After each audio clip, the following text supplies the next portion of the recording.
meaning creating Sangha. So Kusaladevi is going to do a session with us now. It's like taking it further, touching earth, really. It's no good, is it, to just promise something or say something, have only an ideal. You also have to put it into practice. So, yeah. So we've rejoiced in Kusaladevi quite a bit last night. Yeah. Hope you've recovered. Slept well. Yeah, so I won't be saying much just now, but yeah, we've got a totally new chair. And one of the things about last night, and actually the theme for this retreat is as well, this seeing Kusaladevi's role as chair, as a kind of, as Ratnagosha put it last night, as an archetype as well. She's holding our vision. Of our building Sangha and building that Buddha land. You know, she's holding that vision. I mean, we all hold it together, but it's like we're all grouping. She's like in the center of that mandala as that archetype, holding that vision. And we are all gathering around that center, that ideal of building a Buddha land. So, Kusaladevi, well done for stepping into that sadhu. So, yeah, we're just bringing the whole universe in, really. That's the idea. All the forces of the good gathering around that central vision, that center idea. Okay, over to you. Thank you. Make sure I can see you all.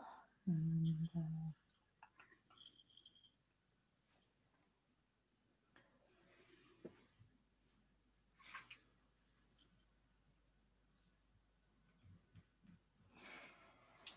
good morning, everyone. Yeah, so thanks, Kami. Kami? Yeah, Amy. I think I am recovering. Call me that, actually. So call me that. That's nice, Kami. That's quite nice. Yeah, thank you, Kami Siri, for that introduction and just setting the scene for what I'll be talking about this morning. Yeah, so building the Buddha land, touching the earth is what this session is called. Oh, that's good. I put on my talk a reminder to set a timer. So I'm going to do that. I just wonder whether we can have the program in the chat box again. Who's doing the... Yeah, great, Sag. Thank you. Good. So I'll probably repeat a little bit from yesterday. We had those really great talks on the Sangha Vastus. So it's probably not that it's going to be totally different from that, but I'm just going to sort of look at those in a particular way. I was thinking about the Buddha and, you know, stories from the Buddha's time of building Sangha, creating Sangha. And there's lots of them, actually. I'm only just going to touch, I'm going to just sort of very briefly name a few, and I might just list them in the Retreat Lounge Slack channel. But there's the story of Hataka, and that's where the Sangha Vastus come from, this sutta of Hataka. There's also the Aniruddhas, who some of you might have heard of. So they're these monks who live together, and it's said that they blend like milk and water. So they live together really harmoniously, really beautifully. They do lots for each other. They're very generous, and they sort of live in the spirit of altruism together. Then there's a story of Yasa and his friends. So Yasa's a young, kind of a bit of slightly scoundrelish young man who has lots of parties, and because he gathers people around him, once he meets the Dharma, he's able to influence those around him, and they also are influenced by the Dharma positively. And then you've got things like the Quarrel at Kasambi, where the Buddha tried to help this conflict amongst the monks, and he wasn't able to, but he did give them particular teachings. So yeah, there's a number of stories in the Pali Canon about Sangha. But yeah, what I wanted to talk about was, what does that actually look like for us now, specifically in the Nottingham Sangha? So I'm going to talk a bit generally about that, a bit broadly, and then if I've got time, because I've written so much, then I'll look at each of the Sangha Vastus specifically in a particular way. So I think really what it looks like for us is the Sangha Vastus in action, is how our actions are towards each other when we're together. So when we're at Sangha events and when we're not, what are our actions towards each other like? So partly that's about how we practice together. So actually just turning up to Sangha events, and something wonderful can be generated when we're together.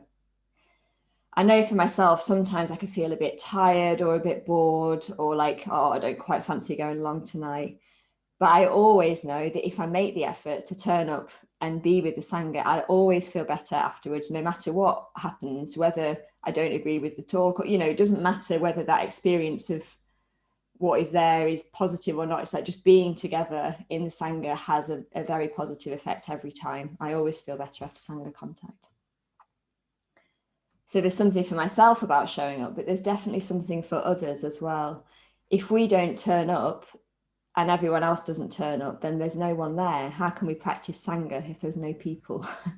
So there's something about, we can turn up for the benefit of others as well. We can just show up because it will have an impact on others if we're there.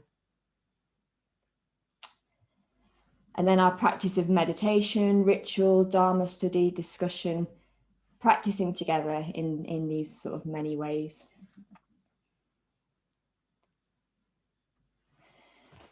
Kshantika spoke yesterday afternoon when she was introducing Avalokiteshvara, and she read out about the bodhicitta, so this idea of a will or a movement towards enlightenment. And it's said that this is more likely to arise within a spiritual community.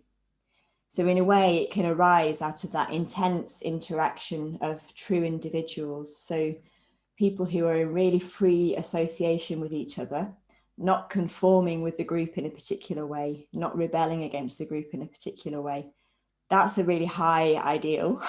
And I could do a whole massive talk on that area, but I'm not going to. I'm just going to mention that this idea of the bodhicitta, that beautiful sort of wish towards enlightenment, is said to be more likely to arise when we're actually practicing together, and the intensity that can come of that practice together. So we could also live together. That's a possibility. So we know there's a community who live alongside each other. There's other people in the Sangha who are living together. And again, there could be a whole talk written about that, what it's like to live together. But I'm going to focus today more on working together or volunteering together in teams. So working together towards a common goal with the same ideas and values. So we've got this new structure that we're trying out in the centre, which we're introducing at the moment, known as nested circles. And it's this new structure for how the centre might run. And the aim of that, partly the aim is to improve communication and efficiency, but also mostly it's very much to make it easier for all of you as Sangha members to participate, to feel engaged, to contribute ideas and initiatives as well. So we really want to create the sense of the Nottingham Buddhist Centre as something that we sort of develop together. And next week on Saturday evening, there's a meeting for all those people that currently volunteer. And we're going to speak there about the next steps for that model. And then we're going to open that out more broadly to the whole Sangha and say, look, where would you like to get involved? So yeah, I just warmly invite you along to that when it happens. It'd be really great to have as many people involved as we can. So why would we do that? Why would we want to practice Sangha in that way? Why is working in teams Sangha building? What's the point? Why do we bother practicing Sangha? Partly, I think, for joy, actually. So teams can be a lot of fun. They can bring out our creativity. They can be very enjoyable. I was thinking about when I was living with my friend Holly, who some of you might have heard Holly speaking last night. She was there. And sometimes we would just get a lot of simple joy and pleasure from doing something like putting the shopping away together.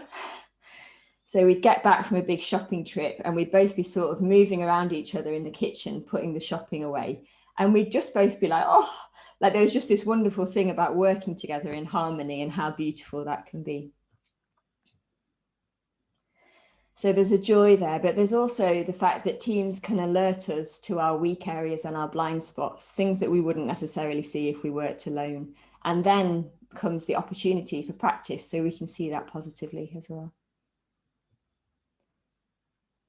And I think it's pleasurable and enjoyable and fulfilling to put energy into something that we deeply value and care about. It actually, if we put energy in that way, we'll get energy back to do the sort of dharmic work, if you like.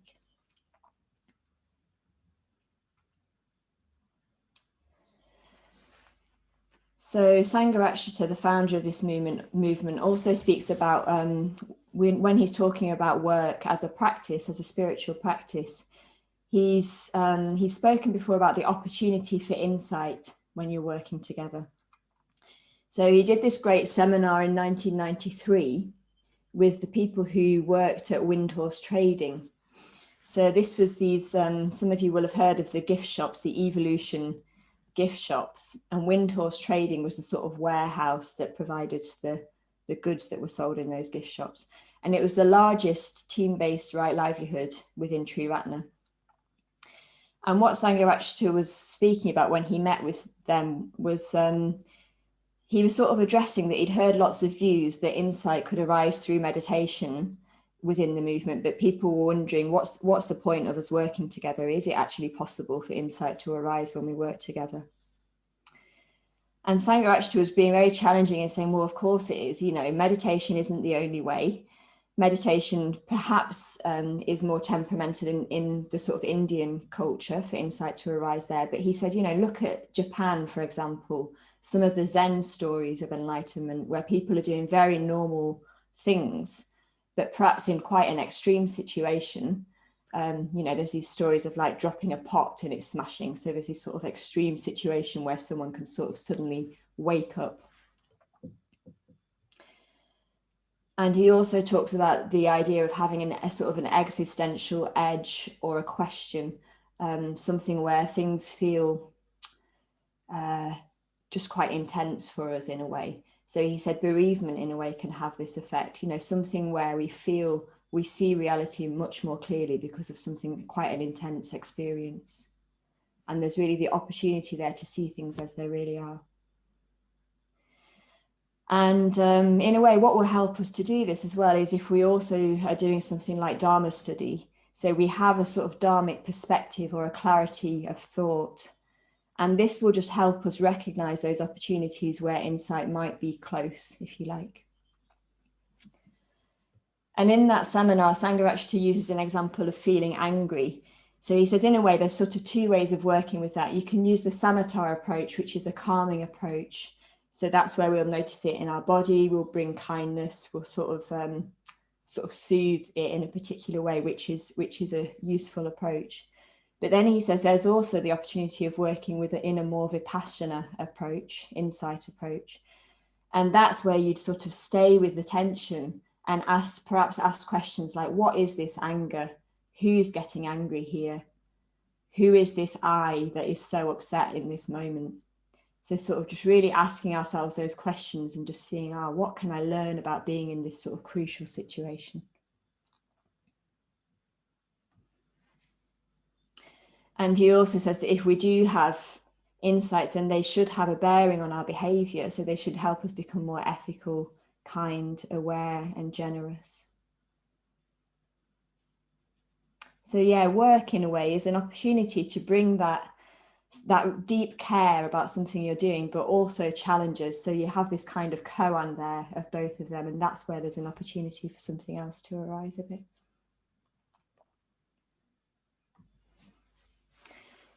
So another way of looking at work as practice is to think about taking precepts to focus on particular working grounds. So for example, if we had a habit of something like irritation or impatience, to take a precept to try and just be more understanding and caring. And in a way, sort of reflecting that our shortcomings do have an effect on those around us.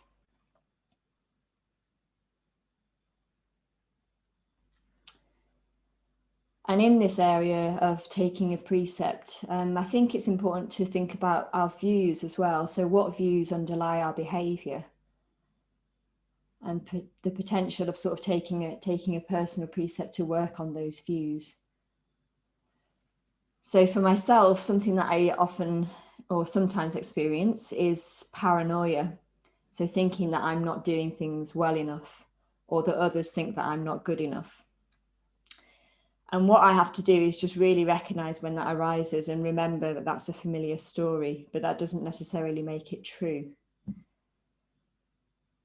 So what I try and really do is recognize that that has quite an effect on others. If I'm acting from a place of paranoia, it really sort of impacts how I interact with others, and I don't want to affect others in that way. So what I try and do is just ask people who I'm working with, check things out, just recognize also what I'm doing well. So as well as those stories of the things that I think I'm not doing so well, just sort of recognize and really take in the things that I might be doing well and appreciate them. So in a way, that's sort of mindfulness and metta, isn't it? Awareness of what we're working with and then bringing kindness to that.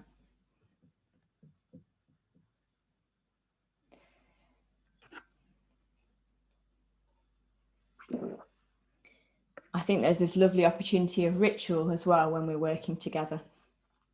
So many of the teams at the centre will have some element of ritual in there. And the purpose of that really is to consciously bring to mind and remember why we're doing the work, so that we don't just get bogged down in the detail of the work, but we're in touch with the reason and the intention and the beauty behind that.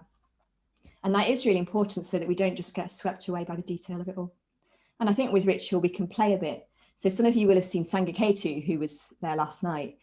Sangha Retreat used to tell us this really wonderful story. He worked in that warehouse that I was telling you about, where they provided the gifts for these gift shops that were team-based right livelihoods. And he always used to tell us about the Christmas period and how intense and full on the Christmas period was there, because they'd have to work really hard and be very busy over Christmas. And Sangha Retreat once dressed up in chainmail and came in with a sword and sort of really rallied his team, his whole team behind him with this sort of rousing speech and sort of saying, let's do this, come on, you know, we can do this together, let's sort of engage with this period. And he's, you know, just a talk as if they were going to battle in a way. And I just like, Sangha Retreat is such a fun person. He would have done that with such playfulness. And in a way, that was him sort of really engaging with sort of ritual and the imagination in a way that helps people kind of get behind him with that work.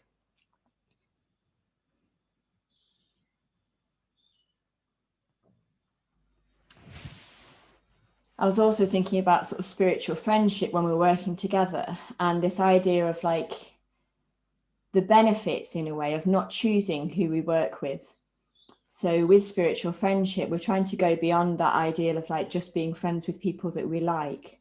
And we're trying to sort of live more in the ideal of being friends on the basis of beauty, of truth and goodness. So there's a benefit there. And when we're in teams, we might be working with people who we wouldn't necessarily choose to. Aristotle talks about these two types of friendship that can either be based on utility or based on love of the good. And in a way, what we're trying to do in Buddhism is move more towards those friendships that are based on love of the good.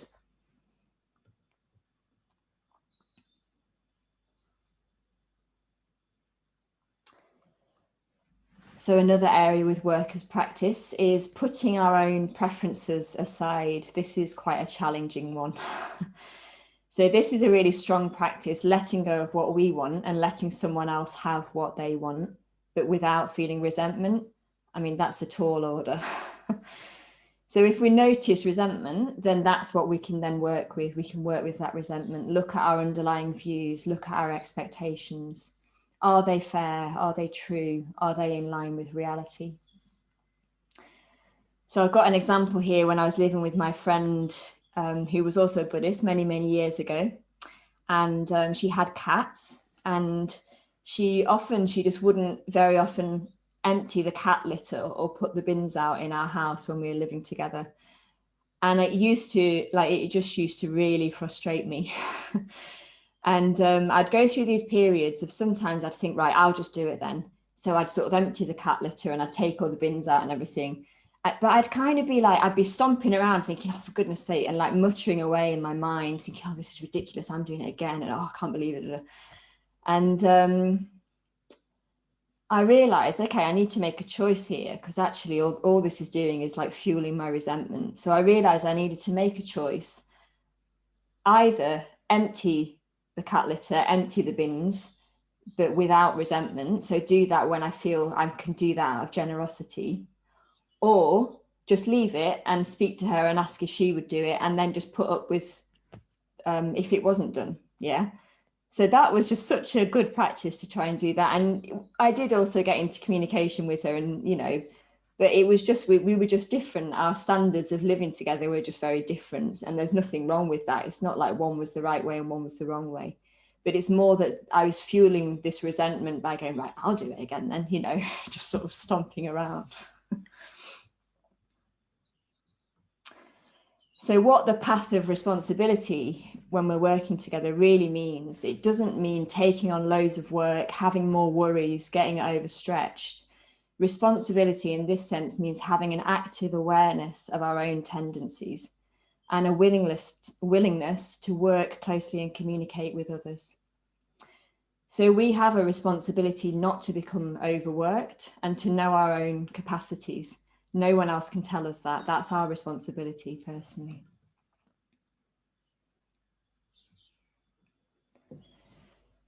So the other positive about working together for the centre, or volunteering at the centre if you can, is that it's a way that you can give. So as we often share with you, the centre just couldn't run without generosity, and that does include people's time and energy. And when we do start working together, what work as practice looks like is that when we're in this close proximity and we've all got our own mental states, our own sort of things going on in life, that's when we can really rub up against each other. And then we've got different tasks or things that need doing, and we might have very different approaches to that, or we might disagree about that. So that's when the real work begins. And personally, I've worked in a number of team-based right livelihoods, and a lot of the order members in our Sangha have. There's a lot of experience actually in our Sangha of team-based right livelihood, which is great. And personally, I do find it a really wonderful practice. It's not necessarily an easy one, but it's one that brings joy, deep friendships, learning, and transformation. Because we are relational beings. I was saying this last night, and it's in these relationships that our working grounds show up. But it's also in these relationships that there's inspiration, guidance, and support of one another.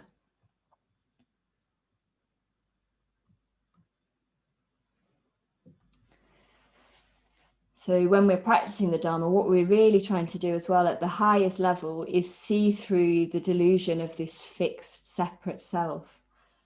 And this really isn't easy work. It's my halfway timer.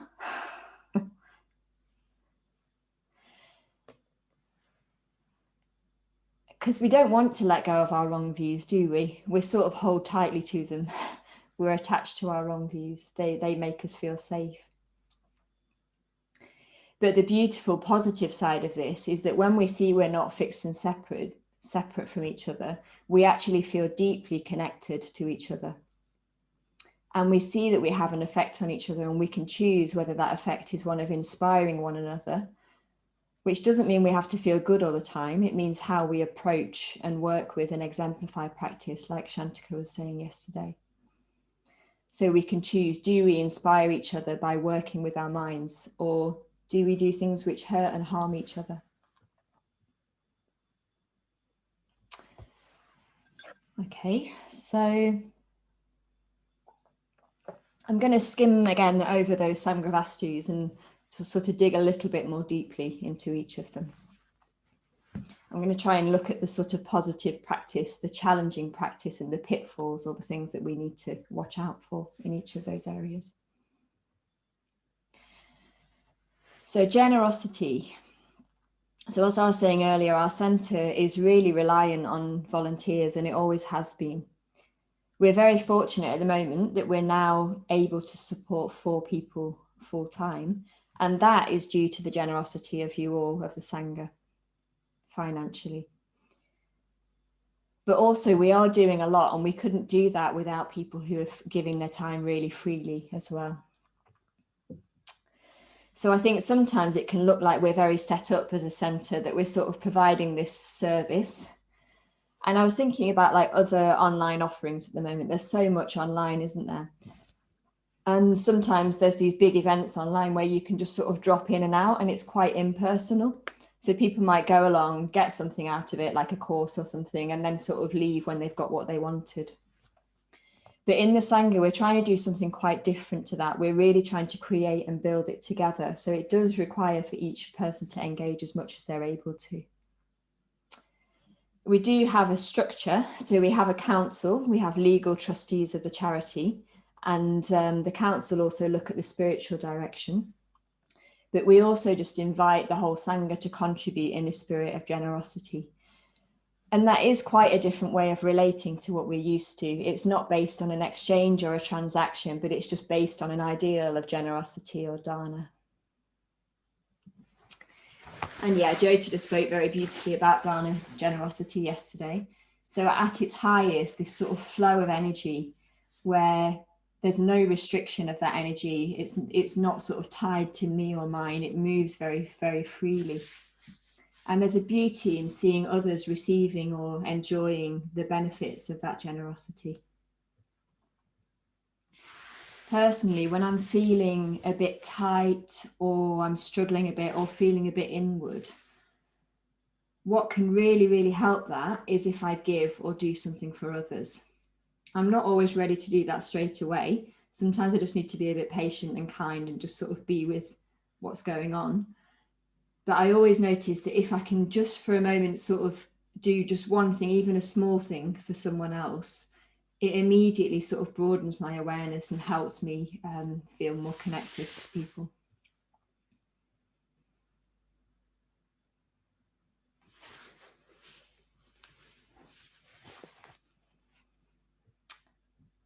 Yeah, and it's also part of an altruistic expression. So giving because we just see the benefit for others as well. There's quite a simplicity in that. And again, at its highest, generosity can sort of help us see that we're not separate. So there's not a me here and a someone else there. It sort of breaks down those boundaries when we're just generous. But I think there are some things we have to be aware of when we're practicing generosity in the Sangha.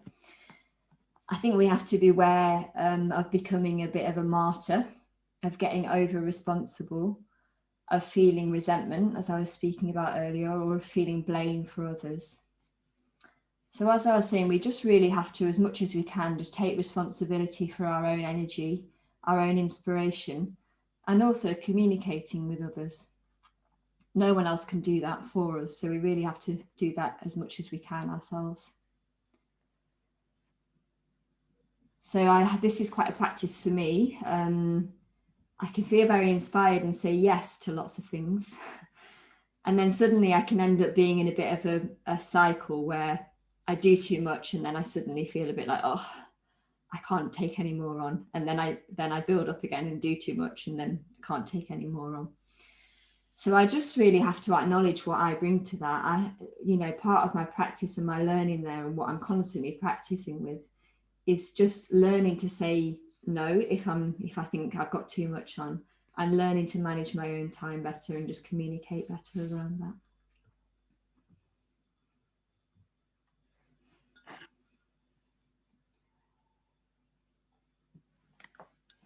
So also I was thinking about generosity, and I was thinking, it would be really easy to relate to the Buddhist Center as a group, something that we can kind of conform with or rebel against, something that's being provided for us.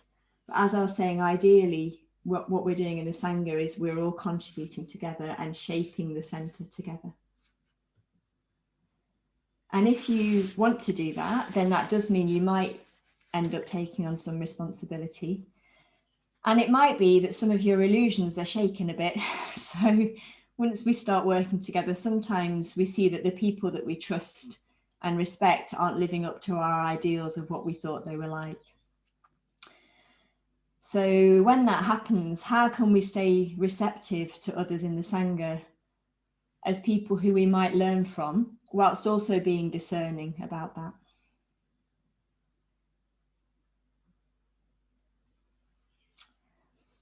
Okay, so moving on to loving speech. I'm not going to say too much about this actually, because we did cover this area quite a bit yesterday in the Q&A. But there's just some beautiful things, I think, about the positive elements of this practice when we work together. So last night there were all those just totally lovely, generous, rejoicing in merits. It was quite a practice just to receive them as well, just to sort of open and receive them, but really beautiful. So one of Sangharakshita's teachers, Dilgo Khyentse Rinpoche, apparently when he had the evening off whatever work he was doing, it was one of his delights to rejoice in his teacher's merits. That was one of the things that he really loved to do. And apparently, oh God, it's going to make me cry, but apparently he did that until tears rolled down his face.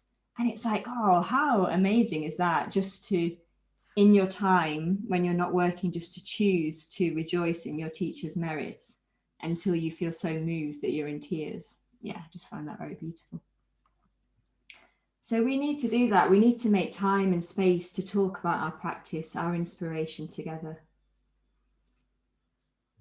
And I was thinking about the voice. We can use our voice in different ways as well, in ritual, chanting together, the refuges and precepts, mantras. So that what that is really is speech towards our common values.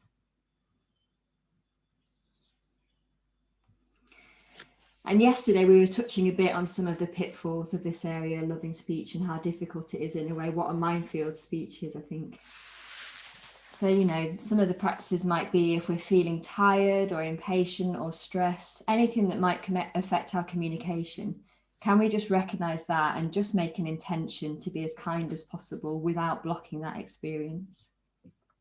Just breathing into what's there, recognizing it, acknowledging it, and still choosing to be as skillful as we can. Because I think one of the effects of harsh speech or hurting people is that it does break trust, and trust can take quite a long time to redevelop.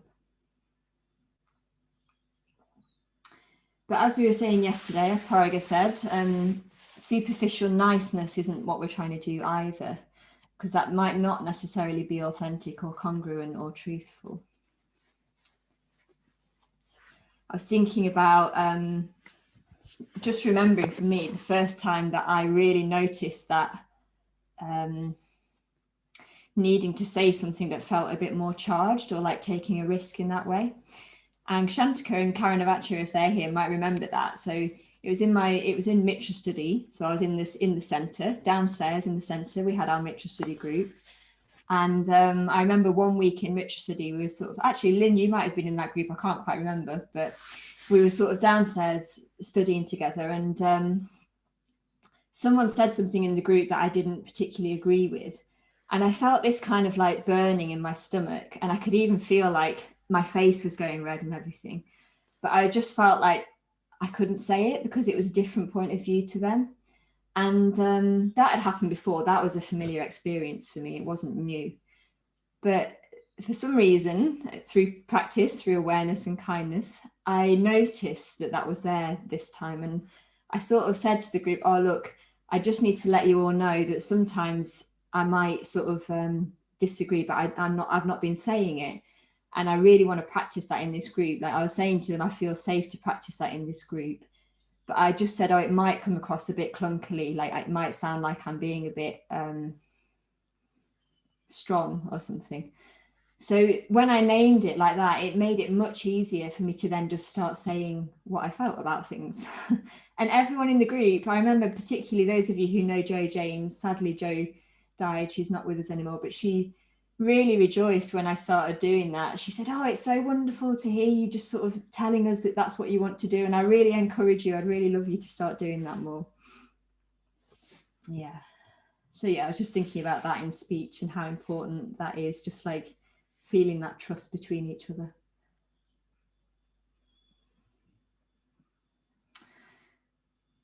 So yesterday, I was thinking about truthfulness as well. And yesterday, Aryavachan mentioned that the Sangha Vastus were also the first 4 bits of advice from the Buddha to Sigalaka in one of the suttas.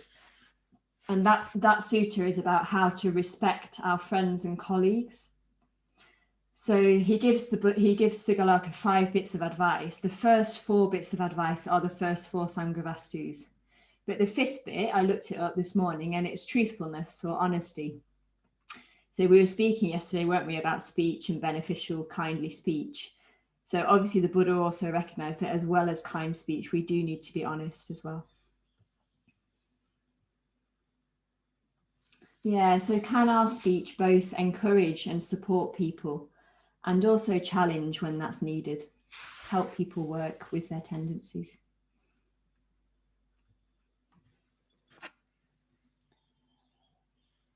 Okay, I better speed up a little bit. So beneficial activity.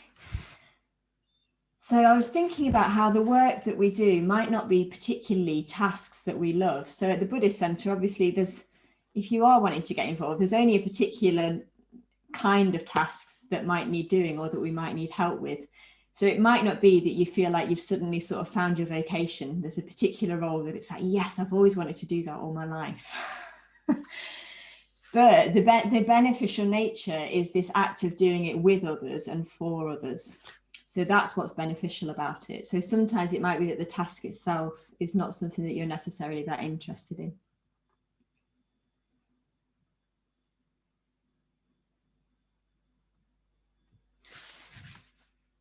Yeah, but Mark, you'll remember this, one of my favourite phrases, be quick or be swift to do what is beautiful. So that's one of the things that inspires me about ethics in Buddhism. So that's what the Bodhisattva is trying to do. The Bodhisattva is trying to save beings by inspiring them, by doing what's beautiful, by acting beautifully in the world and lighting that flame of inspiration. But with beneficial action, it requires a level of wisdom for us to know what that action should be, or actually what's actually helpful.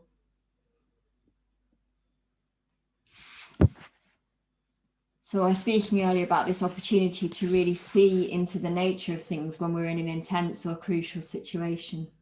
But that only can work if we look with a particular perspective.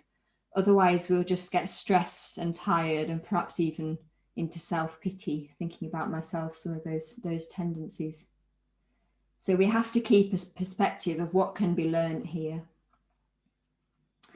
So I'll just share a story with you. When I was leading a Karana appeal once, and I was doing that with a friend, and I was really struggling. I felt like I wasn't getting enough support. I felt tired. I felt like I was having to help everyone on the team and I just couldn't do it. It was too much. And this was the story, like, oh, this is too much. I can't do it. I can't do it. And I can see now there was definitely quite a strong element of sort of self-pity and martyrdom there. So I had this heavy feeling as if I was having to hold it all. And I phoned Sadhanandi, who is my preceptor. She ordained me. Some of you will have seen her there last night. And she just reflected something back to me. She said, oh, but I can't even think now if I was Lucy or Kusaladevi, if I would be ordained. Anyway, she said, oh, but it's not too much, is it? You're doing it and you're fine. She just very straightforwardly said to me, look, you're fine. Like, what's the problem? And in that moment, what I was able to do was just see, oh, I've been holding on to this story that this is difficult. Actually, I'm fine, you know, I'm doing it. I'm here doing it. The story had become bigger than the actual experience. And what it meant was I was able to turn towards my friend who was actually struggling and having a very difficult time and give her what she needed in that situation. So I had this really strong sense of having to just let go of something in that moment.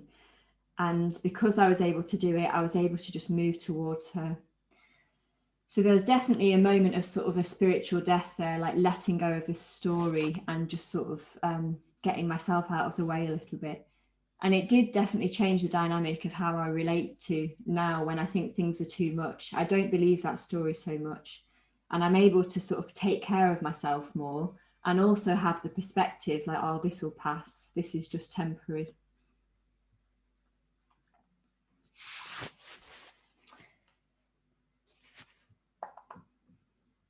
Okay, I'm going to cut some bits out.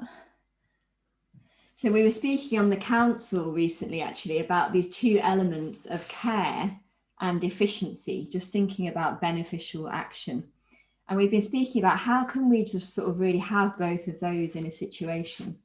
So it's easy to either get into lots of like ticking off tick lists, getting things done, a list of action points, but not being very kind to each other in the process of that, or not really listening and sort of just being very kind.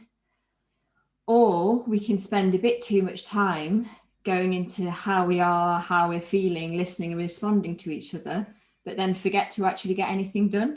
So it's just this constant challenge of like, can we be willing to stay aware of each other, to care for each other, and to get things done, have that efficiency and that care? And I think that there's not an easy answer to any of these things. It's just like, in a way, the answer is just like an awareness, being willing to keep asking, is this working? And what else needs to be here? Keeping both the ideal and the vision in mind, and also where we're actually at and what's actually needed.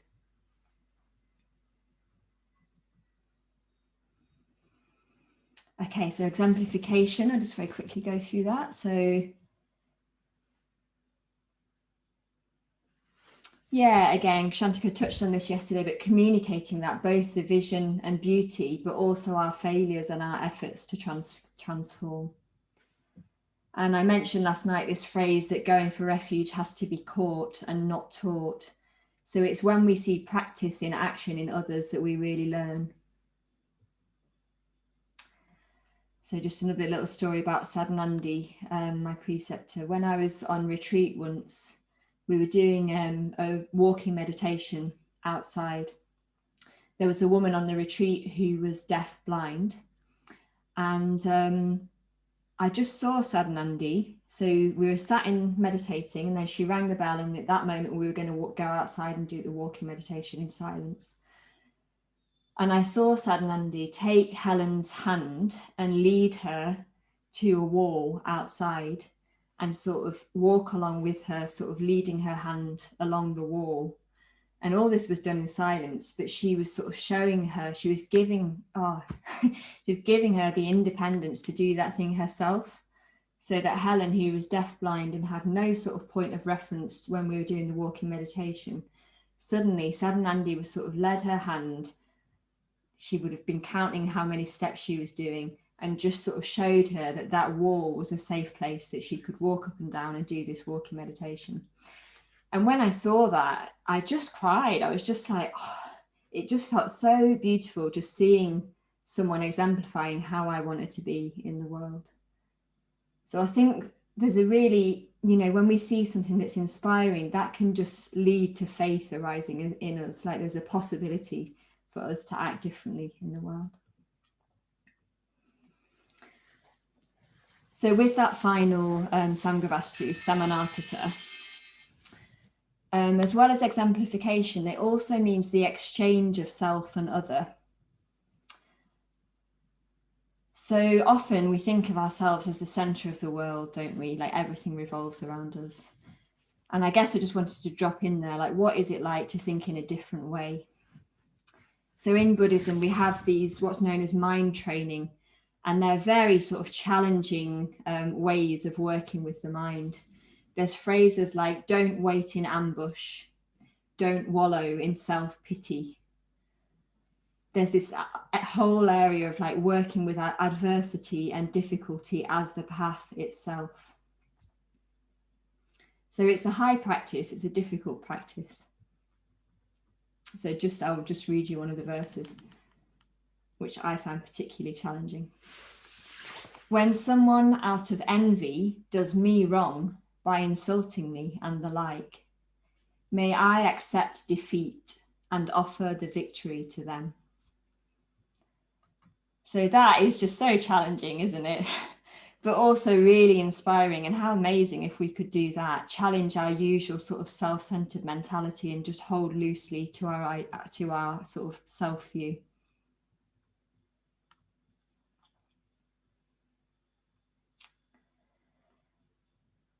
Okay, so just very quickly, a couple of things we need to be aware of around the idea of exemplification. I think we need to be aware of this potential of spiritual bypassing. So suppressing how we actually are, suppressing thinking that we should be a good Buddhist, but not actually acknowledging to be in touch with all those parts of ourselves and have that congruency and that truthfulness at all levels of our being. And Shantika was talking about this beautifully yesterday, like listening to ourselves more deeply so that we can listen and be there with others. And I think the other pitfall we need to be aware of with exemplification is a kind of arrogance or pride or a conceit. So like a kind of like holding it together and thinking that we need to look as if we've got it all worked out because we're a Buddhist. What we really want to be exemplifying is how we work with our minds, how we communicate with each other, what our tendencies are, what our difficulties are.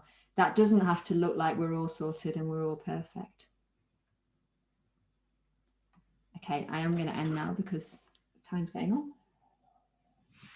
So just to conclude, there's been a theme throughout. I hope you'll have sort of recognised that a bit. And it's a bit like what Karen Avacha was saying yesterday. We've got to get to know ourselves really well. We're all going to look really different from each other. We've got different upbringings, different experiences in life, what we call conditioning. It looks very different for all of us. And it's only with awareness and kindness we can get to know ourselves. Awareness to see and understand what our own personal tendencies are, and meeting them with kindness, not judgment. Turning towards all of that experience with interest, with curiosity, letting go of any tension that we feel, and just being with those sensations when we're in difficult moments. Can we just see if those sensations change or move? So another thing that I've been saying throughout is, can we just keep in communication with others, support each other, explore all of these areas together? And as well as knowing ourselves, we do need to stay in contact with our vision and our inspiration. How do we actually want to be in the world? Sometimes that can feel a long way from our actions, but with practice, it's actually possible to hold how we are alongside our vision and our aspiration. And we don't have to do anything or force it, but if we just hold them both there and we practice patience, then it's possible for some kind of alchemy or magic to happen. So meeting where we're at with the aspiration or the ideal just allows something else to come into being. And I think if we can all commit to that individually and practicing together, then that's when something really inspiring can happen. That's when we're putting those conditions in place for the bodhicitta to arise.